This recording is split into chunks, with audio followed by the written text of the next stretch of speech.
you'll find, and I have plenty of experience with this, that the vast majority of people don't need to get actually caught up in a 10-year work with a therapist where they read through their dreams and all this type of stuff and go in these like long convoluted circles that don't get them anywhere. Most people need to stop smoking weed, stop drinking Coca-Cola, stop eating pizza, and start eating cleaner food, start sorting their physiology out, go to the gym, learn a combat sport, get more fresh air, and go into nature. They need to increase their charge. This is usually the problem with most people. And no, this isn't even some kind of wacky theory either. There's very clear neuroscience on this type of stuff. For example, with the gut, the SSRIs is the chemical that most people give when you have depression. It's a drug, you know. Now, selective serotonin reuptake inhibitor, that's what that is.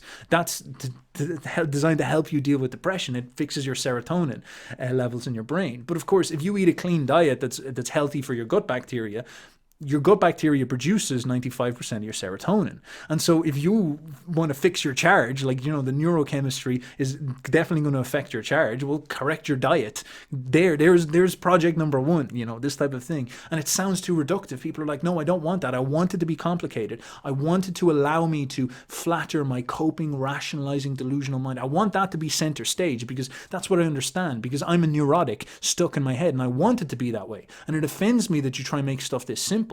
But of course, it doesn't matter what offends you or not. We're trying to talk about reality here. And this is about going down to principles and noticing what's going on. And it's very, very clear that, you know, if you're eating a clean diet that is probiotic, gets your gut bacteria firing up and all this, you're going to have just more chemistry to try overcome this depression. It's going to be easier for you to make it happy. Maybe there's more to it. I'm sure there is. I'm sure it's a holistic picture. But you have to start getting down to these principles. You have to say to yourself, well, wait a second. If I'm trying to fix someone, do I really need to sit down there and smash them through 14 volumes of Carl Jung that's all just like elaborate conceptual rationalizations and try to get them to sit down and read through their dreams and all these type of things to tell them that they're trying, the delusions they're having are trying to talk to something, when, you know, there's even, you know, studies going out that people with candida, people with fungus infections, people with bad probiotic things are more prone to schizophrenia than other people, these type of things. Why aren't we talking about this type of stuff? Well, of course, because that type of stuff usually takes only a month to fix you, whereas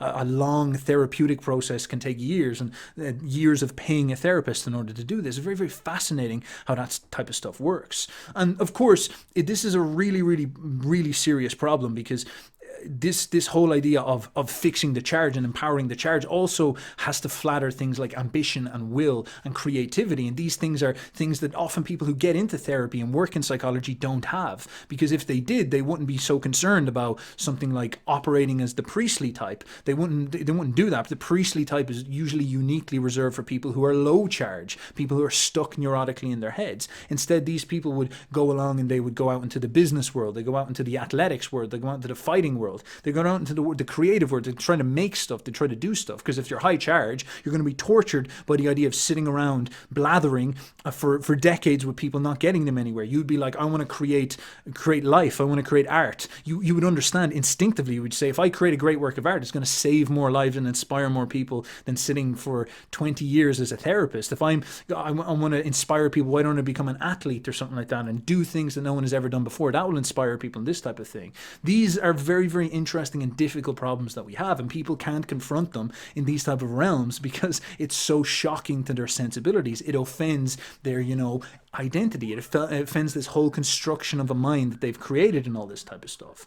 And the reality is that Nietzsche's talking about this idea of this high charge, this will to power, this electricity, this energy, this animating force as fundamentally good. And all these desires inside of us, these ambitions, they're fundamentally good as well. And we should learn to almost be led by them. It's like these little pagan gods pushing us around in some type of sense. Just like the Muslims of the past or the Christians of the past, they would have that lust, and that lust would come out of them as a representation, a spiritualized version that allows them to coherently understand what it is. You know, you'd have your lust would come out, and the Muslim would understand that as Allah's offer for you to have a harem if you are a good enough warrior for Allah. The Christian, the same thing. The Christians offered that you get a beautiful wife if you are subservient to God and Christ. And all these type of ideas pour out of it. But Nietzsche is asking us to entertain you could say, a more mature and scientific and honest interpretation of our spiritual emotions. He's not saying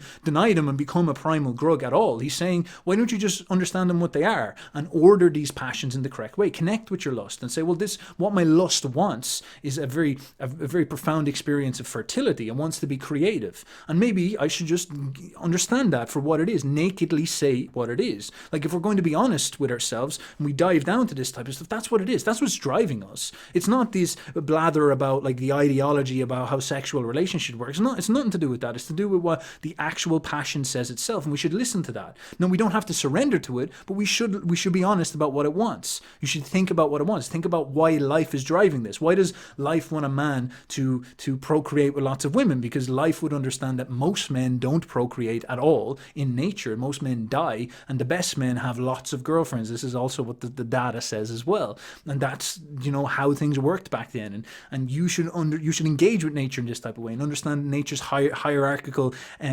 way of working and all this type of stuff. And then your dreams and your ambitions, that part of your mind that thinks about creating stuff and changing the world and having your own ideas and building a whole new way of seeing things and building a whole new empire. These visions, these dreams, there's nothing wrong with this as well. This is life operating through you.